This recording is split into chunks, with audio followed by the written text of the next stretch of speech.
Hello friends, आज हमारी ये नेटवर्क की 4th क्लास है। आज इसमें हम आइडियल वोल्टेज सोर्स को देखेंगे। इससे पहली क्लासेस में हमने एक्टिव एंड पैसिव एलिमेंट्स को डिस्कस किया था। आज थोड़ी तबीयत सही नहीं है तो आवाज़ थोड़ी एडजस्ट कर लेना आप लोग। समझ में तो आ ही रही होगी क्लियर। देखो, जो आइडियल वोल्टेज सोर्स है उसका जो सोर्स रेजिस्टेंस होता है उसमें क्या होता है, 0 होता है। ठीक है, ये क्वेश्चन बहुत पूछा जाता है, इसलिए सबसे पहले आपको बता दिया। जो आइडियल सोर्स वोल्टेज सोर्स होगा उसका सोर्स रेजिस्टेंस 0 होगा। अगर आइडियल करंट सोर्स होगा तो उसका सोर्स रेजिस्टेंस इनफाइनाइट होगा। ठीक है, ये आपका आइडियल वोल्टेज सोर्स है। ठीक है, करंट वोल्टेज डिलीवर कर रहा। अगर ये आपका जो वोल्टेज सोर्स है डीसी सोर्स होगा तो टाइम के टर्म में नहीं दिया होगा। अगर ये I of T, V of T इस तरह से अगर यानी कि टाइम भी डिफाइन है तो मतलब वो आपका एसी सोर्स होगा। ठीक है, अगर टाइम डिफाइन नहीं है तो डीसी सोर्स होगा, अगर टाइम डिफाइन है तो वो कैसा होगा, एसी सोर्स होगा। ठीक है, अब जो आइडियल वोल्टेज सोर्स होता है वो एनर्जी को डिलीवर करता है एक स्पेसिफाइड वोल्टेज पे, और जो वोल्टेज इंडिपेंडेंट होता है current delivered by the source. Source से जो करंट डिलीवर हो रहा उस पर डिपेंड नहीं करता। ठीक है, अगर यहाँ पे हमने मान लो सोर्स वोल्टेज वी एस दिया, ठीक है, एक तो हमें यहाँ पे क्या मिल रहा है, पर्टिकुलर वोल्टेज वी मिल रहा है जो ये इस करंट आई पे डिपेंड नहीं कर रहा। क्यों, आइडियल वोल्टेज सोर्स में जो एनर्जी डिलीवर हो रही है वो सोर्स वोल्टेज के करंट पे डिपेंड नहीं कर रही है। ठीक है, लेकिन अगर यही प्रैक्टिकल वोल्टेज सोर्स होता, ठीक है, प्रैक्टिकल वोल्टेज सोर्स है, ये मान लो हमारा प्रैक्टिकल सोर्स है, इसमें जो प्रैक्टिकल सोर्स होगा उसमें सोर्स रेजिस्टेंस की वैल्यू कुछ ना कुछ होगी, यानी कि 0 नहीं होगी। ठीक है, वोल्टेज सोर्स के साथ सीरीज में क्या लगा होगा, सोर्स रेजिस्टेंस। अब इसकी वैल्यू 0 नहीं होगी, और इसमें जो वोल्टेज डिलीवर हो रहा है, ठीक, या एनर्जी डिलीवर हो रही है वो ये जो सोर्स वोल्टेज है इसके करंट पर डिपेंड कर रही है। ठीक है, इसका करंट क्या है, आई, इस पर डिपेंड कर रही है। देखो ये लिखा V equal to V S minus I R S. ठीक है, ये KVL लगाएंगे तो ये आ जाएगा। KVL लगाना हम नेक्स्ट क्लास में इसमें बताएंगे, अभी के लिए इतना समझ लो। ठीक है, कि ये इक्वेशन आ गई V equal to V S minus I R S. अब अगर देखो इसमें तो कुछ करंट पे डिपेंड ही नहीं कर रही थी जो एनर्जी डिलीवर हो रही, वी आपने यहाँ जो लगाया वोल्टेज आपको यहाँ वी वोल्टेज मिल जाएगा। ठीक है, लेकिन जब प्रैक्टिकल वोल्टेज सोर्स है तब आप देखो किस पे, इस करंट पे डिपेंड कर रही है, अभी इसमें कुछ डिपेंड नहीं कर रही थी।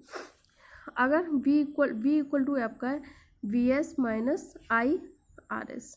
ठीक है, अब ये देखो अगर इस करंट को, ठीक है, करंट की वैल्यू को आप बढ़ाओगे, ठीक है, हमने मान लो करंट की वैल्यू बढ़ाई, ठीक है, तो ये वाला ओवरऑल टर्म बढ़ने लगेगा, लेकिन ये सोर्स वोल्टेज में से माइनस हो रहा तो वोल्टेज की वैल्यू क्या होने लगेगी, कम होने लगेगी। मान लो ये सोर्स वोल्टेज पहले 10 वोल्ट था, ठीक है, अब आपने करंट जब पहले नहीं बढ़ाई थी, ठीक है, करंट नहीं बढ़ाई थी तो आई आर एस दोनों की वैल्यू मान लो 5 वोल्ट थी। ठीक है, तो हमें कितना 5 वोल्ट मिल रही थी, वी की वैल्यू 10 माइनस 5 वोल्ट मिल रही थी।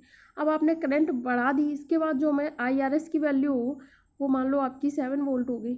ठीक, तो अब 10 में से 7 माइनस हुआ तो आपको वी की वैल्यू कितनी मिल रही, वोल्टेज 3 वोल्ट ही मिल रहा, पहले 5 वोल्ट मिल रहा था।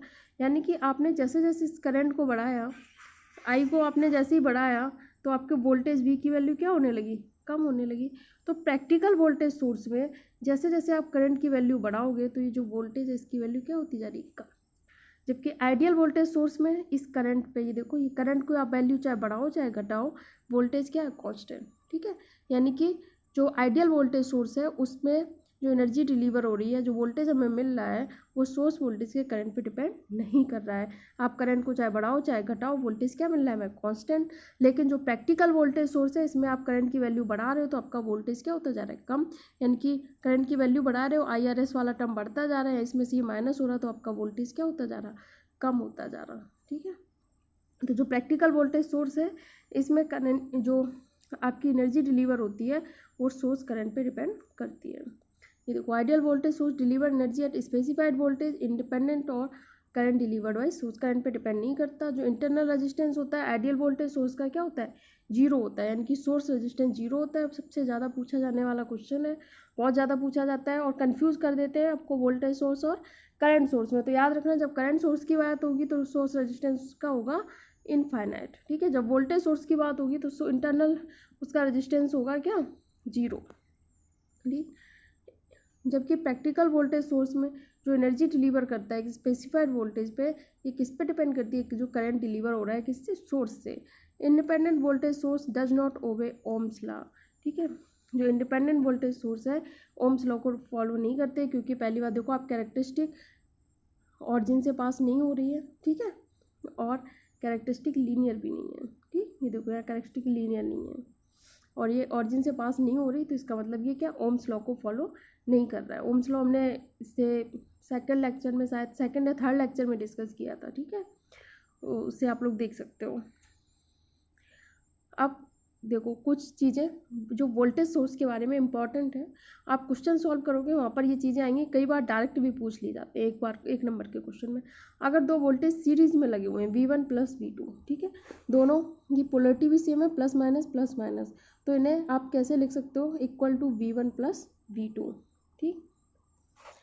अगर दो वोल्टेज सीरीज में लगे हुए हैं अपोजिट पोलरिटी से, ये प्लस माइनस है, ये माइनस प्लस है, तो क्या होगा, इनका डिफरेंस होगा जो टोटल वोल्टेज आएगा।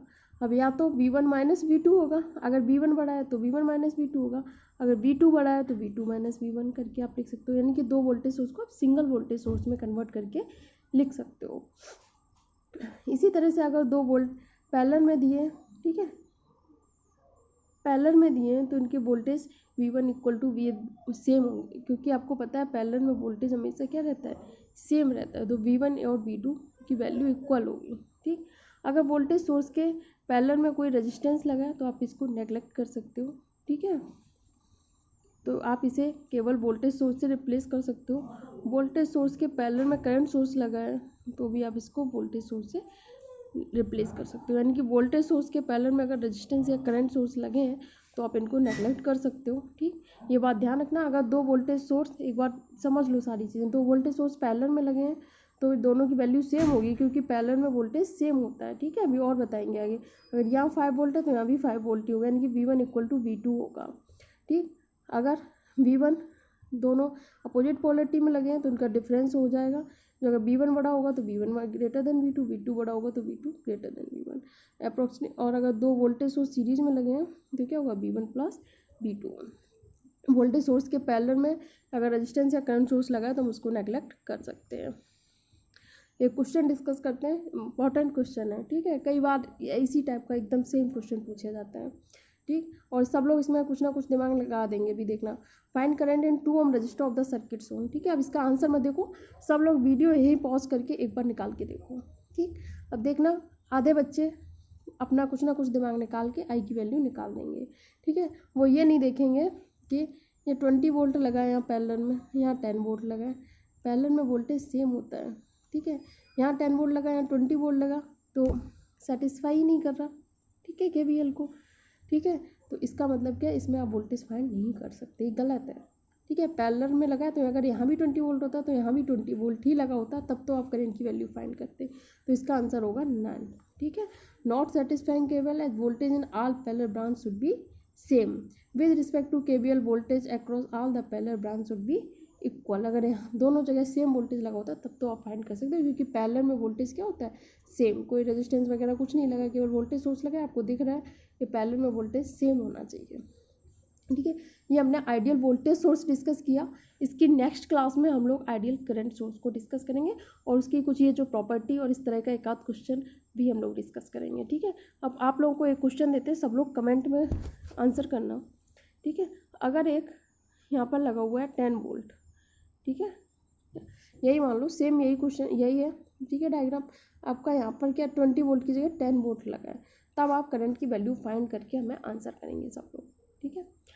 थैंक यू, मिलते हैं नेक्स्ट क्लास में आइडियल करंट सोर्स के साथ। पढ़ते रहिए आप लोग, अपने सपनों को जिंदा रखिए।